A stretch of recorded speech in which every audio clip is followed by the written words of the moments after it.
ఈ ప్రపంచానికి మరుగైన జ్ఞానం, నలిగిన జీవితాలను వెలిగింపచేసే జ్ఞానం, జీవాహారాన్ని అనుగ్రహించే జ్ఞానం, చుంటి తేనె ధారల కన్నా మధురమైన జ్ఞానం, అపవాది బాణాల నుండి హృదయాన్ని కంచెగా కాపాడే జ్ఞానం, మహోన్నతుని చేరుటకు మార్గాన్ని చూపే జ్ఞానం, ఆహుతవ్వబోతున్న ఆత్మలను నరకం నుండి రక్షించే జ్ఞానం, శాశ్వతానందాన్ని నింపే జ్ఞానం, దేవునికి దగ్గర చేసే జ్ఞానం, మహా సైన్యములకు అధిపతి అయిన మన తండ్రి పట్ల భయభక్తులను నింపే జ్ఞానం. ఈ జ్ఞానాన్ని మీకు అందిస్తున్నవారు ట్రూ విజ్డమ్ మినిస్ట్రీస్.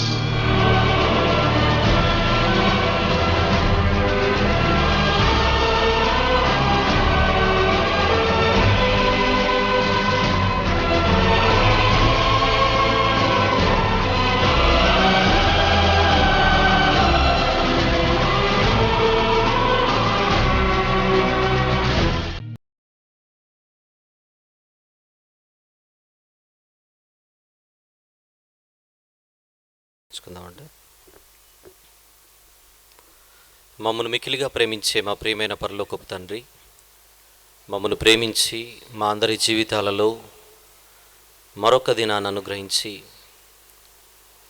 మీ పాద సన్నిధిలో, మీ వాక్య సన్నిధిలో మేమందరము కూర్చొని మీ మాటల యందు ఆనందించుటకు మాకు అనుగ్రహించిన ఇంత గొప్ప భాగ్యమును బట్టి స్తుతులు చెల్లిస్తున్నాం. ఈ కొద్దిసేపు, ఈ మొదటి రోజు మీ పిల్లలు వినబో ప్రతి మాట ఆలోచిస్తూ మనసునందు భద్రపరుచుకొని, తండ్రి మీ వాక్యానికి మరింత దగ్గరవుటకు సహాయం చేయమని మీ ప్రియకుమారుడు, మా అందరి ప్రభు ప్రియరక్షకుడైన యేసు ప్రభు వారి అత్యంత పవిత్రమైన నామములు ప్రార్థన సమర్పిస్తున్నాను తండ్రి, ఆమెన్. ప్రియమైన దేవుని వారలారా, ఈ 5 రోజుల పాటు జరుగుతున్న దేవుని మహిమార్థమై ఏర్పాటు చేసిన నిస్వార్థముగా ఈ పనిని సిద్ధపరిచి మీ ముందుకు తీసుకొని వచ్చిన దేవుని ప్రియులైనటువంటి పిల్లలందరిని బట్టి మనస్ఫూర్తిగా ఆనందిస్తూ చేరి వచ్చినటువంటి ప్రియులైన మీ అందరికీ నా హృదయపూర్వక వందనములు తెలియజేస్తున్నాను. ఈరోజు ఉదయం నుంచి తొలి దినాన దేవుని విజ్ఞానానికి సంబంధించిన అనేకమైన సంగతులు పగటివేళ తరగతులలో ఎందరో విన్నారు. ఇక ఈరోజు నుంచి మొదలవుతున్నటువంటి రాత్రివేళ సభలలో మొదటి రోజుకు దేవుడు మనలందరినీ చేర్చి తన మనసులోని మాటలు ఏ గ్రంథంలో అయితే వ్రాయించాడో ఆ గ్రంథాన్ని ఆధారం చేసుకుని ఈ మాటలు జాగ్రత్తగా పరిశీలించి పరిశోధించి ఈ రోజు నుంచి రాత్రివేళ వినబో ప్రతి మాట వలన మరింతగా మనం ఆత్మీయంగా బలపడాలని దేవుడు మనకి ఇంత గొప్ప ధన్యతను అనుగ్రహించాడు. దీనిని మనం సమృద్ధిగా సద్వినియోగించుకోవాలి. సమయమును పోనీయక సద్వినియోగపరచుకోవాలి. ఎలా అని అడిగితే సమృద్ధిగా వినియోగించుకోవాలి. సమృద్ధిగా వినియోగించుకోవాలంటే సగం మాటలు విని సగం పక్కన పెట్టేయకూడదని అర్థం. 100కు 100% మీ ఏకాగ్రతను పూర్తిగా వాక్యంపై ఉంచగలిగితే ఎంతో దూరం నుంచి ప్రయాసపడి ఇక్కడికి వచ్చినటువంటి మీరందరూ కూడా నిజంగా ఆత్మీయమైనటువంటి మేలులు పొందగలరని ఆశిస్తూ, ఆ విధంగా మీ మనసులు ఇక్కడ ఉండాలని మనవి చేస్తూ, ఈ తొలి రోజు తొలి పలుకులుగా కొన్ని మాటలు మీ ముందుంచే ప్రయత్నం చేయడానికి నేను సిద్ధంగా ఉన్నాను. ఈ రోజు నుంచి రాత్రివేళ జరుగు ఈ సభలకు ముఖ్య అంశముగా మనిషి కొరకైన దేవుని నిరీక్షణ అన్న అంశం ఏర్పాటు చేయబడింది.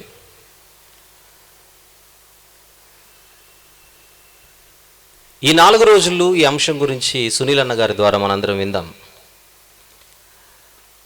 అయితే ఇదే అంశానికి సంబంధించి ఒక చిన్న మార్పు చేసి 4 రోజులు నేను మాట్లాడే ప్రయత్నం చేస్తాను. దేవుని కొరకైన మనిషి కొరకైన దేవుని నిరీక్షణ అన్న దానితో పాటు దేవుని కొరకైన మనిషి నిరీక్షణ అనేది కూడా మనం మాట్లాడుకుంటే బాగుంటుందని నా ఉద్దేశం. మనిషి కొరకైన దేవుని నిరీక్షణ అన్న ద్వారా విందాం. దేవుని కొరకైన మనిషి నిరీక్షణ అన్న యాంగిల్లో ఈ 4 రోజులు ఆలోచించే ప్రయత్నం మనం చేద్దాం. అలా 2 కోణాలలో మీరు వినగలిగితే మరింత సమాచారం మీరు అందుకొని నేర్చుకొని ఆలోచించి మరింతగా మీరు దేవునికి దగ్గర అవుతారనేది నా ఉద్దేశం. ప్రియులారా, దేవుడు అనగానే అదేదో 3 అక్షరాల పదం అని ప్రపంచం అనుకుంటుంది, కానీ ఆ దేవుడు ఎవరు, ఆయన ఉద్దేశాలేంటి, ఆయన సంకల్పాలేంటి, ఏదైనా కూడా ఆయన ఒక కార్యము చేస్తే దాని వెనకల ఆయన ఉద్దేశం ఏంటి అని మనిషి ఆలోచించడం చాలా తక్కువ. కారణం, తన గురించి తాను ఆలోచించడానికే మనిషికి తీరిక లేనప్పుడు అసలు దేవుని గురించి ఆలోచించే ఓపిక కానీ సమయం కానీ మనిషికి ఎక్కడ ఉంటుందో ఒకసారి ఆలోచించండి. మరోలా అనుకోకపోతే ఒక చిన్న మాట, ఏ సదస్సులకైనా ఏ సభలకైనా మనం ఎప్పుడు రాగలం? సెలవులు ఉంటే, అది ఆ సెలవులలో కుదిరితే వీలైతే దేవుని యొద్దకు వచ్చే తత్వం మనిషిది. వారానికి ఏ ఒక్కరోజో దేవుని కోసం కేటాయించి ఆ ఒక్కరోజు 1 లేదా 2 గంటలు మాత్రమే అక్కడికేదో దేవునికి అపాయింట్మెంట్ ఇచ్చినట్టుగా ప్రవర్తించి తద్వారా ఏదో మేలులు పొందాలన్న ప్రయత్నం మనిషి ఎప్పుడు చేస్తూ ఉంటాడు. దేవుని గురించి మనిషి ఈ విధంగా ఆలోచించడం ఎంతవరకు సబబు? ఎందుకంటే 3 అక్షరాలతో మనం పిలుచుకుంటున్న దేవుడు అన్న పదం పలకడానికి చిన్నగున్నా ఆ దేవుడు మాత్రం చిన్నవాడు కాదు. అది తెలియని మనిషి దేవుని గురించి తనకిష్టం వచ్చినట్టుగా నోరు పారేసుకుంటూ ఉంటాడు. సుమారు 700 నుంచి 750 కోట్ల మంది ప్రపంచ జనాభా ఈరోజు ఈ భూమి మీద ఉంటే అందరూ దేవుని గురించి ఏకాభిప్రాయం లేకపోవడం విచిత్రం. ఒక్కొక్కరు ఒక్కొక్కలా దేవుని గురించి ఆలోచిస్తూ ఉంటారు. అసలు దేవుడే లేడనేవారు కొందరు, ఉన్నా ఏం చేస్తాడు లేనేవారు మరికొందరు. అసలు దేవుడే లేడనేవారు కొందరైతే ఉన్నా ఏం చెయ్యలేడు అన్న వైఖరి మరికొంతమందిలో కనపడుతూ ఉంటుంది. ఈ సపరేషన్ అనేది బైబిల్లో ఎంత చక్కగా విడగొట్టి చూపించాడో ఒక 2 వచనాలు ముందుగా బైబిల్లో చూద్దాం. దయచేసి బైబిల్ తెరిచి కీర్తనల గ్రంథంలోని 14వ కీర్తన మీరు తీయగలిగితే, కీర్తనల గ్రంథంలోని 14వ కీర్తన 1వ వచనం చూద్దామా. దేవుడు లేడని బుద్ధిహీనులు తమ హృదయములో అనుకుందురు. దేవుడు లేడని బుద్ధిహీనులు తమ హృదయంలో అనుకుందురు అంటే దేవుడు లేడనేవారు కొంతమంది ఉన్నారు. బాగుంది, అదొక గ్రూప్ అనుకోండి. ఇప్పుడు మరొక గ్రూప్ చూపిస్తాను అదే బైబిల్లో. ఒకసారి 10వ కీర్తన తీయగలరా? 14 నుంచి కొంచెం వెనక్కి వచ్చి మీరు 10వ కీర్తన తీయగలిగితే అందులోని 4వ వచనాన్ని చూద్దాం జాగ్రత్తగా. 4వ వచనం, దుష్టులు పొగరెక్కి.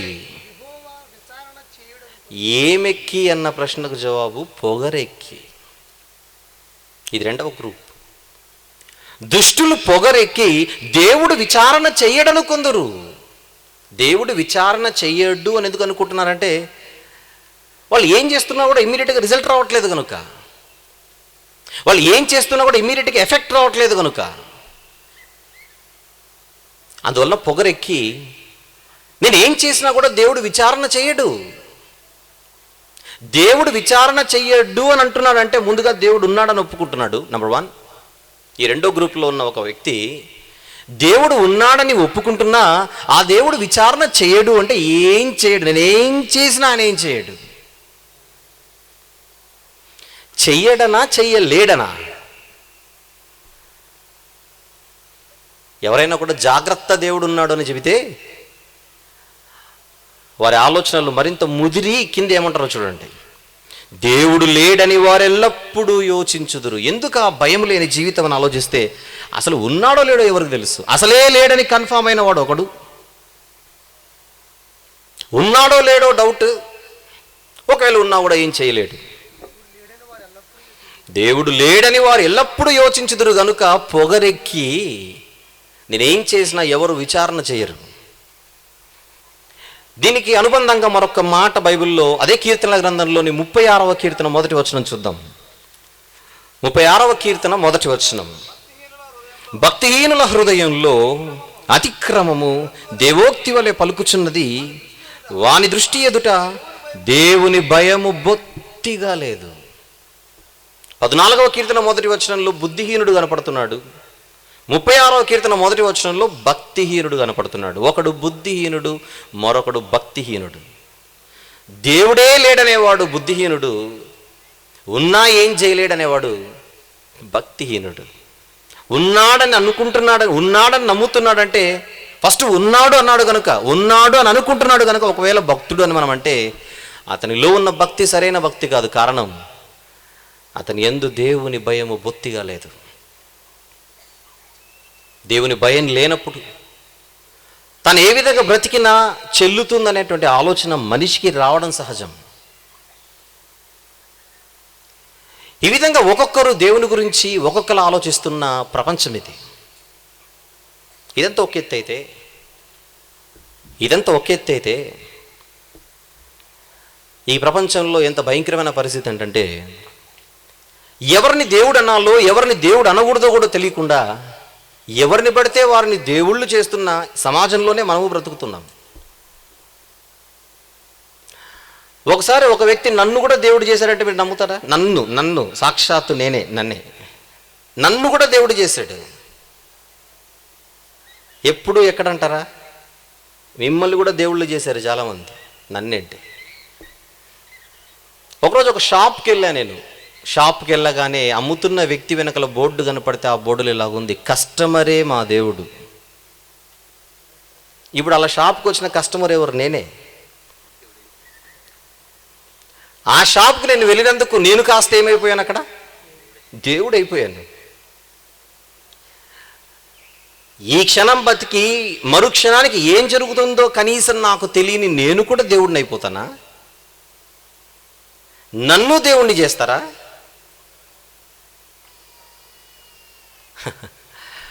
కస్టమర్లు దేవుళ్ళు అవుతున్నారు, ఓటర్లు దేవుళ్ళు అవుతున్నారు. ఎలక్షన్లకు ముందు ఓటర్లు దేవుళ్ళు, షాప్కి వస్తే కస్టమర్ దేవుడు. ఆ దేవుడు నీ షాప్కి వచ్చి అవసరమైంది తీసుకోవాలి. ఆ దేవుడు నీ దగ్గర తీసుకున్న సొమ్ముకు నీకు మళ్ళీ చెల్లించాలి కూడా. ఒకవేళ నేను నీకు దేవుణ్ణి అయితే నువ్వు నా భక్తుడివి కదా, నా దగ్గర డబ్బులు ఎందుకు తీసుకుంటున్నావు? మరి ఒక కస్టమర్గా నేను నీ షాప్కి వచ్చినప్పుడు, నీ కొట్టుకు వచ్చినప్పుడు నేను నీకు దేవుడని అయితే ఏ భక్తుడైనా దేవుని దగ్గర డబ్బులు తీసుకోవచ్చా?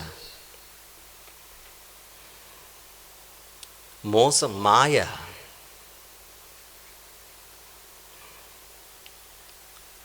ఒక వ్యక్తి ఇంటర్వ్యూకి వెళ్తున్నాడు.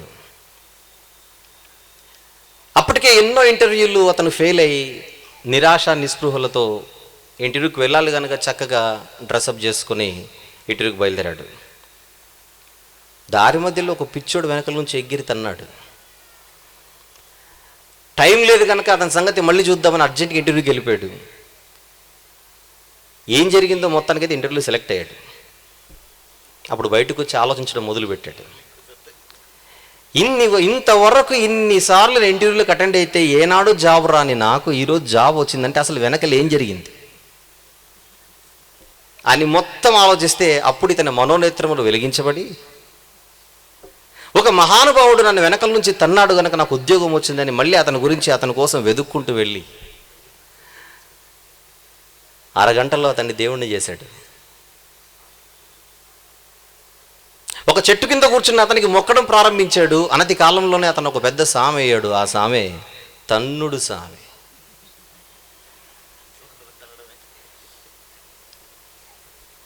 ఇక్కడికి నేనేదో మాట్లాడుతున్నాను అనుకోకండి. ఇలాంటి సాముల గురించి టీవీ వాళ్ళు చెబితే నేను విన్నాను. ఇక్కడికి నేనేదో కొత్తగా చెబుతున్న న్యూస్ కాదు ఇది. మెరుగైన సమాజం కోసం అని ఏ టీవీ ఛానల్ వాళ్ళైతే ఈరోజు వార్తలు ప్రజలకు అందిస్తున్నారో, ఎవరిని పడితే వారికి నమ్మకండి అని వాళ్ళు చెబుతున్న మాటలే మీ దృష్టికి ఈరోజు తీసుకొని వస్తున్నాను.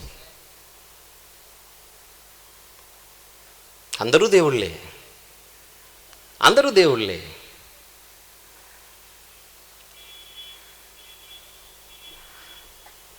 ఒక భయంకరమైన త్రాగుబోతు ఒక భర్త, ఆయన భార్య ఆ భర్త అంటే ఎంతో గౌరవిస్తుంది. కానీ అతను భయంకరమైన తాగుబోతు. ఈవిడ మాత్రం ఆవిడ సిద్ధాంతం పతియే ప్రత్యక్ష దైవం. ఈ దైవానికి తాగుడు భయంకరమైన అలవాటు. ప్రతిరోజు ఈవిడ గారి దైవం రోజు రోజుకు కృషించిపోతుంటే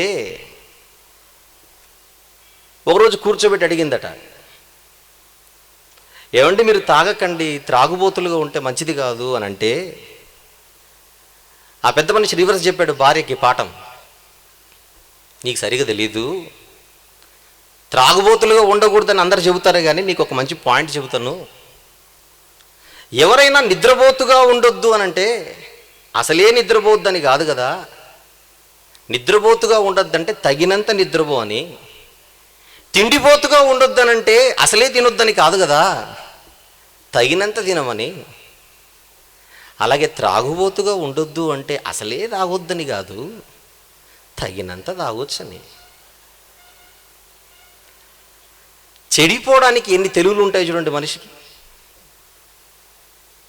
తిండిపోతుగా ఒకటి తీసుకున్నాడు, నిద్రపోతుగా ఒకటి తీసుకొని ఇమ్మీడియట్గా తాగుబోతుకు కనెక్ట్ చేశాడు.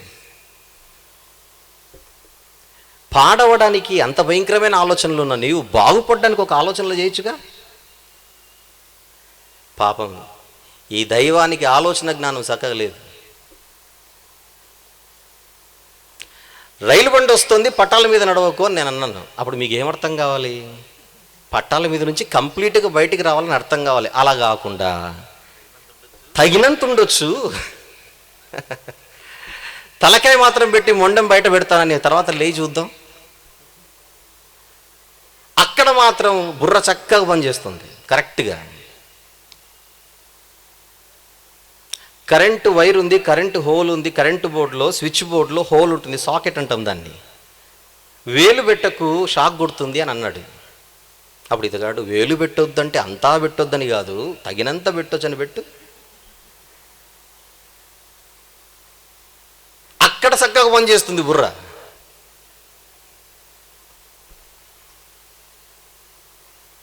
కానీ ఈ పెద్ద మనిషి కూడా ఆవిడ దృష్టికి దైవమయ్యాడు. ఇలాంటి ప్రపంచంలో బ్రతుకుతున్న మనకు అసలు దేవుడి గురించి అసలు నిజాలు తెలియాలి. అందుకే సభలు, అందులో ఒక యాంగిల్, ఒక కోణంలో ఈరోజు నుంచి మనం కొద్దిసేపు మాట్లాడుకుందాం. దేవుని కొరకై మనిషి నిరీక్షణ, మనిషి కొరకై దేవుని నిరీక్షణ తర్వాత విందాం. దేవుని కొరకై మనిషి నిరీక్షణ. ఒక్కసారి ఈ యాంగిల్లో కూడా ఆలోచిద్దాం కొద్దిసేపు మాత్రమే. మనందరం కలిసి కొద్దిసేపు ప్రారంభ దినాల్లోనికి వెళ్ళగలిగితే బైబిల్లో నోవాహు గారి తరంలో జలప్రలయం అయిపోయిన తర్వాత ఆ నోవాహు గారికి ఉన్న 3 కుమారులలో షేము అన్న కుమారుని గర్భము గుండా దేవునికి అవసరమైన, దేవునికి ఇష్టమైన ఒక ఆణిముత్యం భూమి మీద పుట్టింది. ఆయన పేరే అబ్రాహాము గారు. దేవుడు ఆయన వచ్చేయమన్నాడు, నీ తండ్రి ఇంటి నుండి బయటకు వచ్చి నీతో చాలా పనులు ఉన్నాయని చెప్పాడు. అందరూ కలిసి హారాను వరకు వచ్చారు. కల్దీయుల ఊరు అన్న ప్రాంతం నుంచి హారాను వరకు వచ్చారు. ఆ హారానులో తండ్రిని అందరినీ వదిలేసి అబ్రహాం గారు తన భార్యను తీసుకొని లోతు కుటుంబాన్ని తీసుకొని బయలుదేరాడు. అయితే దేవుడు అబ్రహాం గారితో మాట్లాడుతున్నప్పుడు ఆయన కొన్ని ప్రామిసెస్ చేశాడు అబ్రహాం గారికి, కొన్ని వాగ్దానాలు చేశాడు. ఆ వాగ్దానాల్లో కొన్ని ఈరోజు మనం చూసే ప్రయత్నం చేద్దాం. దయచేసి బైబిల్లో ఆదికాండం 12వ అధ్యాయము 1వ వచనంలో 2వ వచనంలో కనబడుతున్న ఈ మాటలు జాగ్రత్తగా ఆలోచిద్దాం. ఆదికాండం 12వ అధ్యాయం 1వ వచనం నుండి, యెహోవా నీవు లేచి నీ దేశము నుండి నీ బంధువుల యొద్ద నుండి నీ తండ్రి ఇంటి నుండి బయలుదేరి నేను నీకు చూపించు దేశమునకు వెళ్ళు అని చెప్పి 2వ వచనంలో నీకు ముందుగా ఒక వాగ్దానం చేస్తున్నాను, నీకు ఒక promise, this is my promise to you, నేను నిన్ను గొప్ప జనముగా చేసేదను, నిన్ను ఆశీర్వదించి నీ నామమును గొప్ప చేయుదును. ఇప్పుడు 3వ వచనంలో భూమి యొక్క సమస్త వంశములు నీ యందు ఆశీర్వదింపబడును. ఇక్కడ మీకు 3 వాగ్దానాలు కనపడుతున్నాయి. ఒకటి, నిన్ను గొప్ప జనముగా చేసేదను, నెంబర్ 1. అండ్ నెంబర్ 2, నీ నామమును గొప్ప చేయుదును. అండ్ నెంబర్ 3, భూమి యొక్క సమస్త వంశములు నీ యందు ఆశీర్వదింపబడును. అది ఒకటైతే, మనం ఇంకొంచెం ముందుకు వెళ్ళగలిగితే 13వ అధ్యాయంలో, అదే ఆదికాండము 13వ అధ్యాయంలో 14వ వచనము నుంచి చూద్దాం. 13వ అధ్యాయము 14వ వచనం. లోతు అబ్రామును విడిచిపోయిన తర్వాత యెహోవా, ఇదిగో నీ కన్నులెత్తి నీ ఉన్న చోట నుండి ఉత్తరపు తట్టు, దక్షిణపు తట్టు, తూర్పు తట్టు, పడమర తట్టు, మొత్తం నలుదిక్కులను చూడు ఒకసారి. ఉత్తరపు తట్టు, దక్షిణపు తట్టు, తూర్పు తట్టు, పడమర తట్టు చూడుము. ఎందుకనగా నీవు చూచుచున్న ఈ దేశం అంతటిని నీకును నీ సంతానమునకును సదాకాలం ఇచ్చేదను. ఇది 4వ వాగ్దానం. ఈ 4 వాగ్దానాలు మరొకసారి గుర్తు తెచ్చుకునే ప్రయత్నం చేయండి. నెంబర్ 1, 12వ అధ్యాయంలో మనకు 3 కనపడతాయి. ఒకటి, నేను గొప్ప జనముగా చేసేదను. అండ్ నెంబర్ 2, నీ నామమును గొప్ప చేసేదను. అండ్ నెంబర్ 3, భూమి యొక్క సమస్త వంశములు నీ యందు ఆశీర్వదింపబడును. అండ్ నెంబర్ 4, 13వ అధ్యాయం 14వ వచనం 15వ వచనంలో, దేశానంతటిని నీకు నీ సంతానం, దేశాన్ని ఇచ్చేదను. అన్ని కలిపితే ఒక వాగ్దానం కిందికి తీసుకొని రావచ్చు. అన్ని 4 కలిపి ఒక ప్రామిస్ కిందికి తీసుకొని రావచ్చు. ఒక ప్రామిస్లోని 4 కాంపోనెంట్స్గా, లేదు విడగొడితే మీకు 4 వాగ్దానాలు కనపడతాయి. ఇక్కడున్న వాగ్దానాలలో అబ్రహాము గారికి ప్రత్యేకంగా ఆయన దృష్టిని ఆకర్షించే ఒక పదం ఒక వాగ్దానంలో కనపడుతుంది. అదేంటంటే, నిన్ను గొప్ప జనముగా చేసేదను అన్నాడు 12వ అధ్యాయంలో. నిన్ను గొప్ప జనముగా చేసేదను, నిన్ను గొప్ప జనముగా చేసేదని. ఈ మాట ఎవరితో అంటున్నాడంటే, అసలు పిల్లలే లేని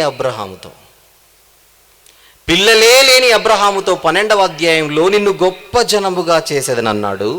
గొప్ప జనముగా చేసేదని అన్నాడు. ఆ మాట అబ్రహాము గారి మైండ్లో ఒకసారి అలా టచ్ అయ్యి ఇమీడియట్గా ఆయనకు క్వశ్చన్ రేజ్ అవ్వాలి. అసలు పిల్లలేరే లేరు, నాకు ఎప్పటికైనా నాకు పిల్లలు పుడతారా అన్న ఒక చిన్న ఆశ ఆయనలో కల్పిస్తున్నాడు దేవుడు. ఏదో ఒక్కసారి అన్నట్టుగా కాకుండా మళ్ళీ 13వ అధ్యాయం 15వ వచనంలో మళ్ళీ రిపీటెడ్గా ఆ మాట అంటున్నాడు. చూడండి, నీవు చూచుచున్న ఈ దేశం అంతటిని నీకును నీ సంతానమునకును సదాకాలము ఇచ్చేదను అంటున్నాడు. అప్పటికి ఇంకా సంతానమే లేరు ఈయనకి. 13వ అధ్యాయానికి కనుక సంతానమే లేరు. సంతానమే లేని అబ్రహాము గారితో దేవుడు అంటున్నాడు, నీకు నీ సంతానానికి భవిష్యత్తు ఉందని చెబుతున్నాడు. 12వ అధ్యాయంలో నిన్ను గొప్ప జనముగా చేసేదని అంటున్నాడు. అదే అర్థాన్ని ఇచ్చే 13వ అధ్యాయంలోని 14వ వచనం 15వ వచనంలో, నీకు నీ సంతానం ఆశీర్వదింపబడుతుంది, నీ సంతానానికి ఈ దేశం ఇస్తాను. నాకెక్కడుంది సంతానం? అబ్రహాం గారికి రావాల ఆలోచన. అంటే చెప్పకనే దేవుడు అబ్రహాము గారికి ఒక ప్రామిస్ చేస్తున్నాడు, త్వరలో నేను నీకు సంతానాన్ని ఇస్తాను. That's my promise. నేను నీకు సంతానాన్ని ఇచ్చేదను, అది నా వాగ్దానం. నీ సంతానముకి దేశమునిచ్చేదనంటే దేశాన్ని ఇవ్వడం తర్వాత సంగతి, ముందు నీకు సంతానాన్ని ఇస్తాను. నువ్వు నమ్మాలి ఈ మాట. నేను నీకు సంతానాన్ని ఇచ్చేదనన్న మాట అబ్రహాము నువ్వు నమ్మాలి. 12వ అధ్యాయము 13వ అధ్యాయము దాటి ఒక్కసారి 15వ అధ్యాయానికి రండి. అక్కడేమంటున్నాడు చూద్దాం. Chapter number 15. ఇక్కడ విచిత్రం ఏంటంటే అప్పటికే 2 సార్లు దేవుడు చెప్పిన 15వ అధ్యాయంలో అబ్రహాం గారు చాలా దిగులుగా ఉన్నాడు. మొదటి వచనం, యెహోవా వాక్యం అబ్రామునకు దర్శనమందు వచ్చి, అబ్రామా భయపడుకుము, నేను నీకు కేడెము, నీ బహుమానం అత్యధికం. ఏ బహుమానం అయితే నువ్వు పొందబోతున్నావో అది అత్యధికం అవుతుంది. ఏంటా బహుమానం? గర్భఫలము దేవుడిచ్చు బహుమానం. అబ్రహాము గారి దృష్టికి దేవుడు పదే పదే ఒక విషయాన్ని తీసుకొని వస్తున్నాడు. చూడండి, నేను నీకు సంతానం, నేను నీకు జనాన్ని ఇస్తాను, నేను నీకు సంతానాన్ని ఇస్తాను, నా సంతానానికి దేశాన్ని ఇస్తాను, అది నీకు బహుమానం, అది అత్యధికం అవుతుంది. ఈ మాటలు అంటున్నప్పుడు, ప్రభువా నిజంగా నువ్వు నాకు సంతానాన్ని ఇస్తే నేను ఎదురు చూస్తాను. అబ్రహాం గారు ఆలోచించాలి. కానీ నిరాశ నిస్పృహలలో ఉన్నటువంటి అబ్రహాం గారు నోరు తెరిచి అడిగేశాడు. ఇప్పుడు 2వ వచనం, అందుకు అబ్రహాం, ప్రభు అయిన యెహోవా నాకేమిచ్చిననేమి, నేను సంతానము లేనివాడనై పోవుచున్నానే, దమస్కు ఎలియేజరే నా ఇంటి ఆస్తికర్త యగును కదా. అబ్రహాం, ఇదిగో నీవు నాకు సంతానం ఇయ్యలేదు కనుక నా పరివారంలో ఒకడు నాకు వారసుడగునని 15వ అధ్యాయంలో చెబుతున్నాడు. 12వ అధ్యాయంలో నీకు జనాన్ని ఇస్తానన్నాడు. 13వ అధ్యాయంలో నీకు సంతానాన్ని ఇస్తానన్నాడు. ఇండైరెక్ట్గా నీ సంతానానికి ఈ దేశాన్ని ఇస్తాను అంటే ముందు నీకు సంతానం ఇస్తాననే కదా అర్థం. దేశం కంటే ముందు నీకు సంతానం ఇస్తానని దేవుడు చెప్పాడు. కానీ అబ్రహాం గారు, నాకు సంతానం ఇవ్వలేదు నువ్వు అని అడుగుతున్నాడు. ఇంతకుముందు చెప్పాను నీకు అర్థం కాలేదా అని దేవుడు సీరియస్ అవ్వకుండా నోరు తెరిచి అడిగిన తర్వాత మళ్ళీ ఏం చేస్తున్నాడు చూడండి. 5వ వచనం, మరియు ఆయన వెలుపలికి అతన్ని తీసుకొని వచ్చి, 4వ వచనం ఇంపార్టెంట్ చదువుకుందాం. యెహోవా వాక్యం అతని యొద్దకు వచ్చి, ఇతడు నీ వారసుడు కాడు, నీ గర్భవాసమున పుట్టబోచున్నవాడు నీకు వారసుడగును. మళ్ళీ వాగ్దానం. ఎన్నిసార్లు రిపీట్ అవుతుంది ప్రామిస్? నోరు తెరిచి అడగక ముందే చెప్పాడు, నోరు తెరిచి అడిగిన తర్వాత కూడా చెబుతున్నాడు. మళ్ళీ ఇన్నిసార్లు చెబుతున్నాడు అంటే confirm. It's not information, this is confirmation. నీ గర్భవాసమున పుట్టబోచున్నాడు ఒకడు, అతడు నీకు వారసుడు అవుతాడు. నీ గర్భవాసం. నీకు వివాహమైంది కదా, శారై నీ భార్య కదా, మీ ఇద్దరికి ఒక గర్భఫలాన్ని నేను ఇవ్వబోతున్నాను. ఇక ఆ గర్భఫలం ఎంత గొప్పదవుతుందంటే 5వ వచనంలో, ఆయన వెలుపలికి అతన్ని తీసుకొని వచ్చి, నీవు ఆకాశం వైపు తేరి చూచి నక్షత్రములను లెక్కించుటకు నీ చేతనైతే లెక్కించమని చెప్పి, నీ సంతానం అలాగునవుతుందని చెప్పాను. అలాగవునని చెప్పాను. నొక్కి నొక్కి చెబుతున్నాడు, నీకు సంతానం ఇస్తా నేను. స్ట్రెస్సింగ్. ఒక విషయాన్ని ఎన్నిసార్లు నొక్కి చెబుతుంటే ఖచ్చితంగా అదే ఒక ముఖ్యమైన విషయమై ఉండాలి. చాలా ముఖ్యమైన విషయం అయితేనే మనం పదే పదే చెబుతుంటాం.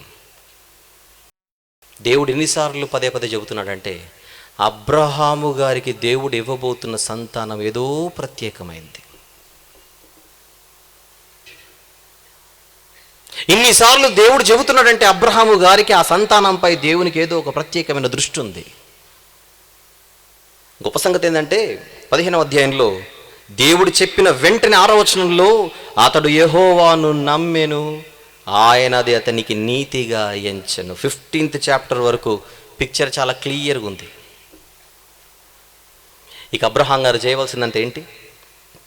12వ అధ్యాయం నుంచి చెప్పబడుతున్న ఈ వాగ్దానం, 12వ అధ్యాయం నుంచి ఇవ్వబడుతున్న ఈ వాగ్దానం దేవుని వాగ్దానం, దేవుని వాక్యం, దేవుని మాట, దేవుడిస్తున్న మాట. ఇది నెరవేరుతుందని గట్టిగా చెబుతున్న మాట. దేవుని సైడ్ నుంచి పిక్చర్ క్లియర్ అయిపోయింది. దేవుడు మాట ఇచ్చాడు, దేవుని సైడ్ నుంచి పిక్చర్ క్లియర్ అయిపోయింది. ఇప్పుడు క్లియరెన్స్ అంతా అబ్రహాం గారి దగ్గర అవ్వాలి.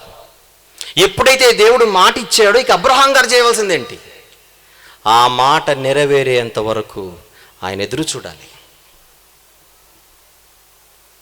ఏ ఆశ కలిగి, ఏ సంతానం కొరకైతే ఆశ కలిగి ఉన్నాడు అబ్రహాం గారు, ఆ సంతానం నేను ఇవ్వబోతున్నాను, నువ్వు నాకు సంతానం ఇవ్వలేదని దేవుణ్ణి అన్నాడు. నిజమే, నీ దగ్గర నీకేం తెలుసో నాకు అర్థమైపోయింది. సంతానం ఇచ్చేది నేనే అని నువ్వు అంటున్నావు. నీకు తెలుసు ఈ సంతానం అంటూ ఇస్తే నేనే ఇవ్వాలని నీకు తెలుసు. మరి నేను ఇస్తాను. ఇక నేను మాటిస్తున్నానుగా, నేను ఇస్తాను. నీ ఆశ తీరుతుంది. మరి తన ఆశ తీరే ఆ వాగ్దానం ఎప్పుడెప్పుడు నెరవేరుతుందా అని అబ్రహాం గారు చేయవలసింది ఒకే ఒకటి, ఆయన ఆశతో ఎదురు చూడాలి.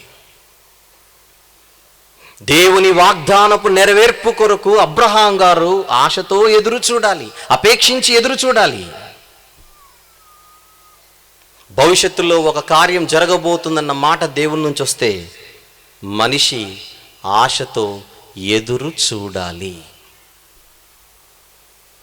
ఇప్పుడు అబ్రహాం గారు చేయవలసింది అదే. ఆశతో ఎదురు చూడడానినే, దేవుడిచ్చిన వాగ్దానం నెరవేరుతుందని ఆశతో దానిని విశ్వసించిన అబ్రహాం గారు, దేవుని మాట నమ్మినందుకు నీతిమంతుడిగా ఎంచబడ్డాడే ఆ అబ్రహాం గారు ఇక దేవుని మాట నెరవేరాలని ఆశతో ఎదురు చూడాలి. ఆ ఆశతో ఎదురు చూడడానినే నిరీక్షణ అని పిలవాలి. నిరీక్షణ. దేవుడు మాటిచ్చాడు, అది దేవుని సైడ్. దేవుడిచ్చిన మాట నెరవేరేంత వరకు మనిషి చేయవలసింది నిరీక్షణ. దేవుని మాట కొరకై మనిషి నిరీక్షణ, దేవుని మాట నెరవేర్పుకై మనిషి నిరీక్షించాలి. ఇప్పుడు అబ్రహాం గారు, శారమ్మ ఇద్దరు చేయవలసింది అదే, నిరీక్షించాలి. ఇంకేం ఆలోచించకూడదు. ఇస్తానని మాట ఇచ్చాడుగా, ఖచ్చితంగా చేస్తాడు, అందులో డౌటే లేదు. లోకస్తుల్లాగా, లోక సంబంధంలాగా మాట ఇచ్చి తప్పేవాడు కాదు కదా దేవుడు. కానీ 16వ అధ్యాయంలో ఏం జరిగిందో చూడండి ఒక్కసారి. 16వ అధ్యాయం ప్రారంభ వచనం. అబ్రాము భార్య అయిన శారయి అతనికి పిల్లలు కనలేదు. ఆమెకు హాగరు ఐగుప్తీయురాలైన దాసి ఉండేను. కాగా శారయి, ఇదిగో నేను పిల్లలు కనకుండా యెహోవా చేసి ఉన్నాడు అనిందే కానీ ఇస్తానని మాటిచ్చి ఉన్నాడు అనలేదు ఆవిడ. పిల్లలు కనకుండా యెహోవా చేసి ఉన్నాడు అనిందే కానీ ఇస్తానని మాటిచ్చాడని మాత్రం చెప్పట్లేదు. నీవు దయచేసి నా దాసితో పొమ్ము, ఒకవేళ ఆమె వలన నాకు సంతానము కలగవచ్చునని అబ్రాముతో చెప్పెను. అబ్రాము శారయి మాట వినెను.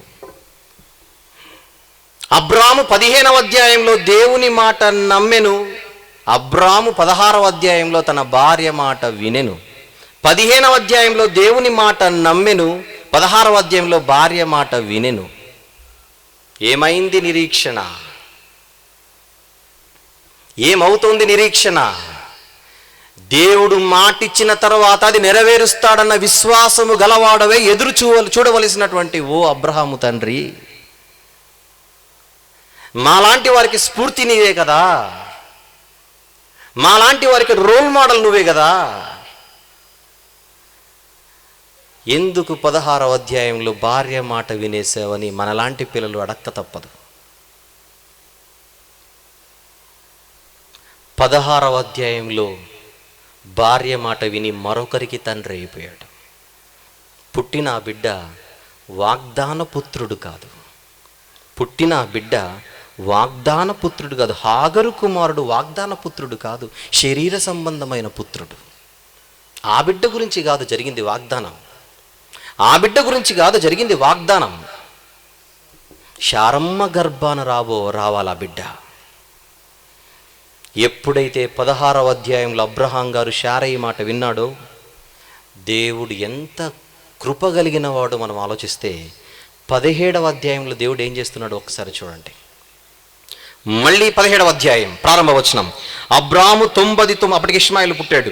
అబ్రాము 99 ఏండ్ల వాడైనప్పుడు యెహోవా అతనికి ప్రత్యక్షమై, నేను సర్వశక్తి గల దేవుడను, నా సన్నిధిలో నడుచుచు నిందారహితుడవై ఉండుము. ఎందుకు ఈ మాట చెప్తున్నాడు? ఎప్పుడు ఆ మాట అనని దేవుడు ఇప్పుడెందుకు అబ్రహాం గారితో ఈ మాట అంటున్నాడు?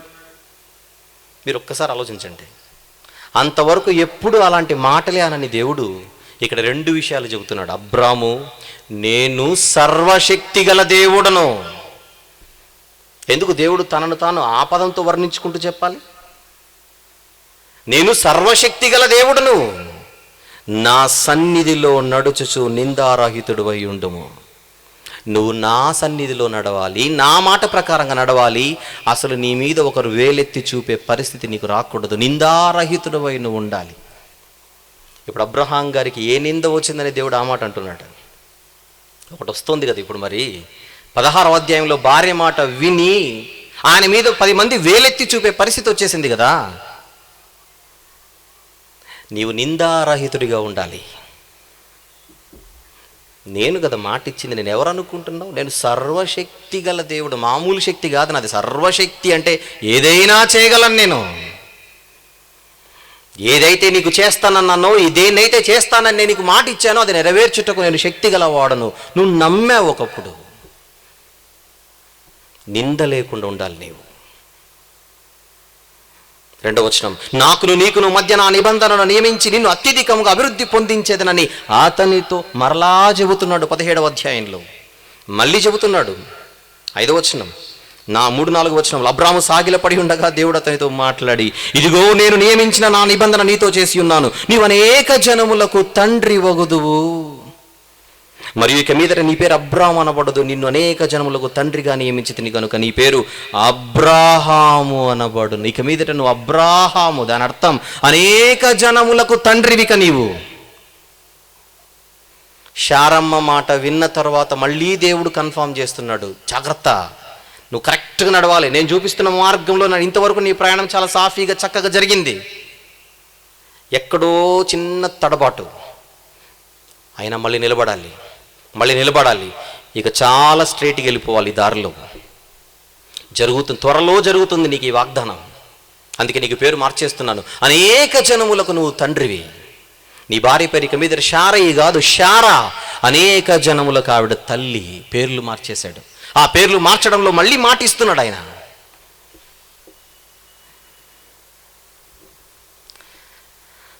అబ్రహాం గారు దేవుణ్ణి అనుమానించలేదు, కానీ నిరీక్షణకు ఆధారము లేనప్పుడు నిరీక్షణ కలిగిన వాడే అబ్రహాం గారు దేవుణ్ణి నమ్ముతున్నాడు. కానీ తన శరీరం మీద తనకు డౌట్, దేవుని మీద డౌట్ కాదు ఆయనకి, తన శరీరం మీద తనకు డౌట్. మృతతుల్యమైనటువంటి నేను, నా గర్భం, నా భార్య, పిల్లలను కనగలమా, వాళ్ళ మీద ఆయనకు డౌట్. దేవుడు ఇంత చెబుతున్నా ఆ 17వ అధ్యాయము 17వ వచనం చూద్దాం. 17 అప్పుడు అబ్రహాము సాగిలపడి నవ్వి, 100 ఏండ్ల వానికి సంతానము కలుగునా, 90 ఏండ్ల శారా కనునా అనే మనసులో అనుకోనేను.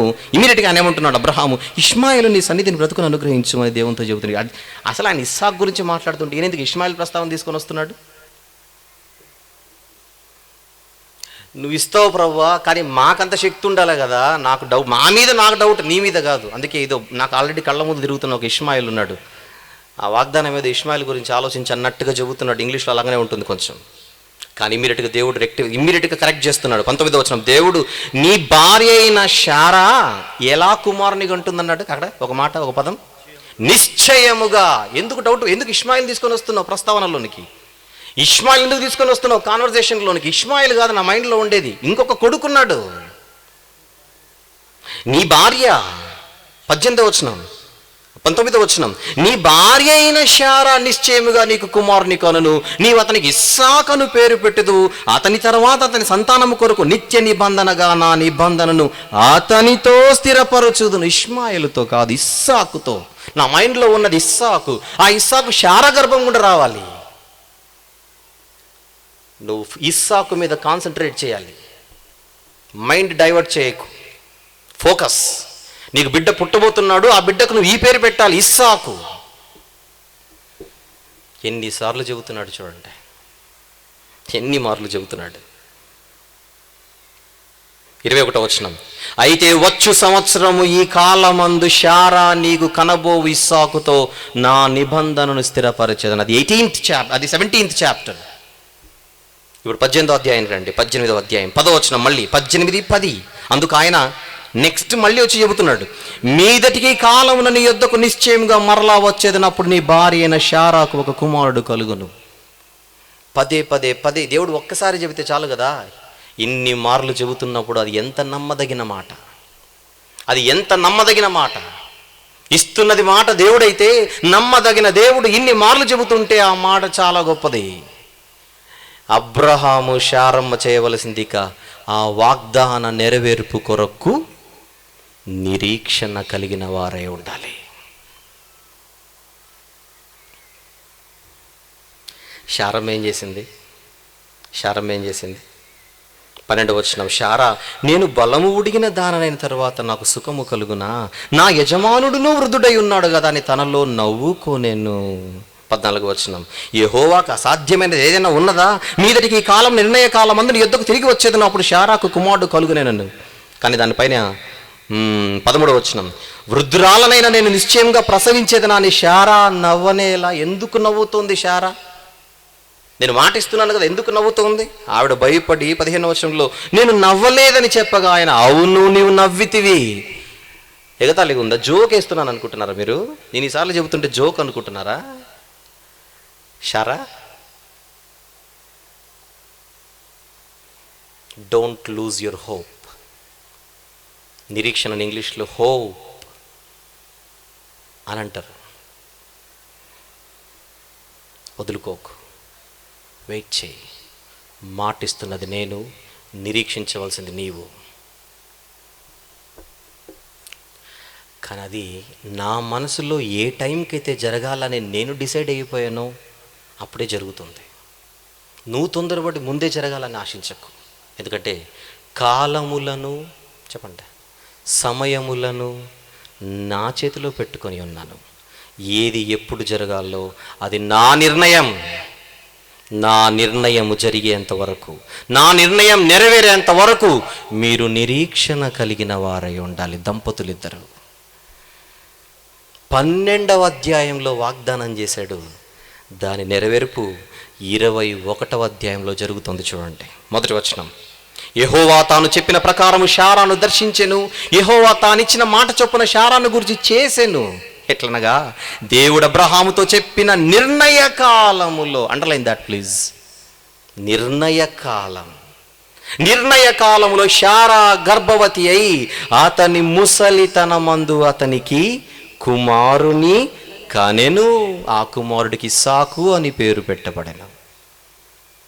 12వ అధ్యాయం నుంచి వాగ్దానం చేస్తూ, మాటిస్తూ, దేవుడు ముందుకు నడిపిస్తూ ఒక కాలాన్ని ముందే నిర్ణయించాడు. ఆ కాలమే ఇస్సాకు జన్మదినం.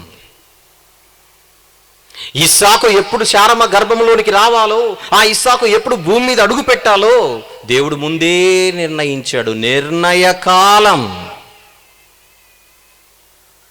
అది ఆయన చేతిలో ఉంది. కాలం, ఆ కాలంలో ఒక వాగ్దానం జరుగుతుంది, నెరవేరుతుంది. దేవుడు ఒక విషయంపై కాలాన్ని నిర్ణయించాడు. ఆ కాలంలో ఆయన ఇచ్చిన మాట నెరవేరాలి. అది నెరవేరేంత వరకు మనిషి ఆ మాటను నమ్మి స్వీకరించి ఆ వాగ్దాన నెరవేర్పు కోసం ఏం చేయాలి? నిరీక్షించాలి.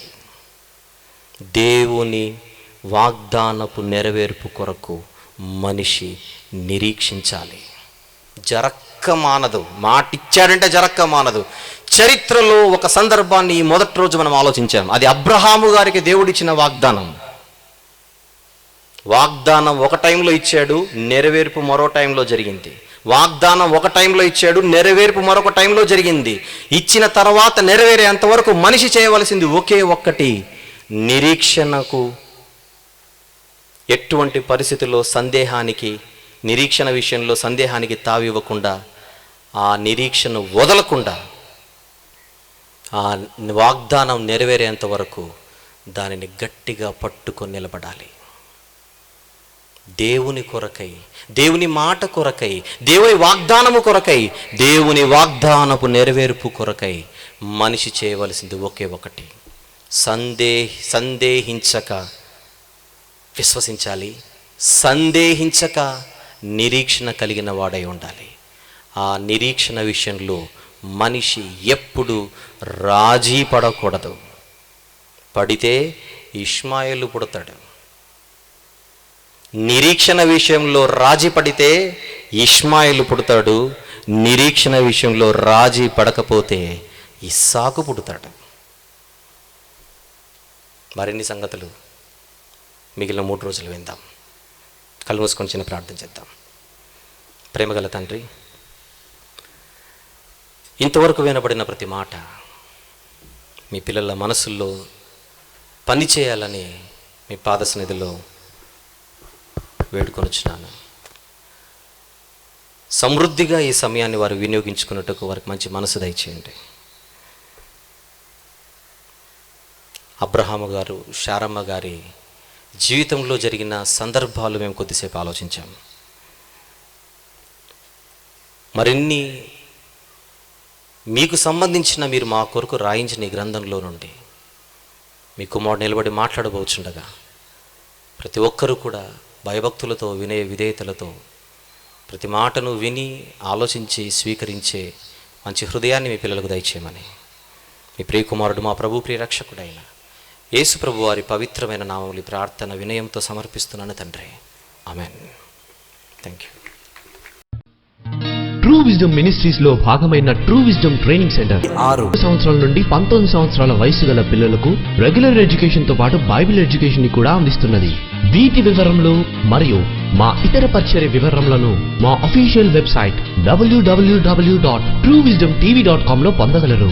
బ్రదర్ ఆర్ వంశీ గారు మాట్లాడిన ఎన్నో అద్భుతమైన ప్రసంగాల డివిడీలు సిద్ధంగా ఉన్నాయి. డివిడీల కోసం మీరు సంప్రదించవలసిన ఫోన్ నంబర్లు 04065554355 లేదా 8106882392.